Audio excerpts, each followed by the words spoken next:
नमस्कार मित्रांनो, स्वागत आहे तुमचे शेतकरी मित्रांनो. आपण बघू शकतो की राज्यातील बऱ्याचशा भागांमध्ये पुन्हा एकदा मुसळधार ते जोरदार पाऊस पडण्याची शक्यता आहे. संपूर्णच महाराष्ट्रामध्ये मेघगर्जनेसह वादळी वाऱ्यासह येथे 1 ते 2 दिवसामध्ये पाऊस झोडपण्याची शक्यता आहे. परतीच्या मान्सूनसाठी पोषक स्थिती निर्माण झाल्यामुळे राज्यातील बऱ्याचशा ठिकाणी मुसळधार ते जोरदार पाऊस त्या ठिकाणी वाढण्याची शक्यता आहे. मित्रांनो, आपण बघू शकतो की इकडं अरबी समुद्रात नव्याने चक्राकार वाढण्याची त्याने चक्रीवादळ निर्माण होण्याची शक्यता आहे. त्यामुळे राज्यातील अनेक ठिकाणी मेघगर्जनेसह वादळी वाऱ्यासह पाऊस पडण्याची शक्यता आहे. खास करून आपण बघू शकतो की मध्य महाराष्ट्र, मराठवाडा या परिसरात जोरदार ते मुसळधार पाऊस पडण्याची शक्यता आहे. तर आज सायंकाळी किंवा रात्री उशिरापर्यंत कोणत्या जिल्ह्यामध्ये पडणार आहे मुसळधार ते जोरदार पाऊस. त्या अगोदर शेतकरी मित्रांनो, तुम्ही जर आपल्या चॅनलवरती नवीन असाल तर चॅनलला जरूर सबस्क्राईब करा.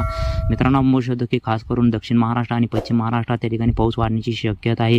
मध्य महाराष्ट्रात देखील येथे 1 ते 2 दिवसामध्ये मुसळधार ते जोरदार पाऊस होण्याची शक्यता आहे. अमरावती त्या ठिकाणी आदिलाबाद, नागपूर, भंडारा, गोंदिया, चंद्रपूर विदर्भातील पट्ट्यांना मुसळधार ते जोरदार पाऊस झोडपण्याची शक्यता आहे. चंद्रपूर, नागपूर, भंडारा, गोंदिया या परिसरात देखील जोरदार ते मुसळधार, आदिलाबादला देखील मेघगर्जनेसह पाऊस पडण्याची शक्यता आहे. नांदेड, वाघोला, लातूर, इगतपुरी, सोलापूर, सांगली या परिसरात देखील जोरदार पाऊस होण्याची शक्यता आहे. पुणे, नगर या पट्ट्यांना देखील मुसळधार ते जोरदार पाऊस झोडपण्याची शक्यता आहे. नाशिक, इगतपुरी, बीड या परिसरात देखील जोरदार पाऊस होण्याची शक्यता आहे. रत्नागिरी तसेच मुंबई, ठाणे, रायगड या परिसरात हलका ते मध्यम तर काही ठिकाणी जोरदार सरी कोसळण्याची शक्यता आहे.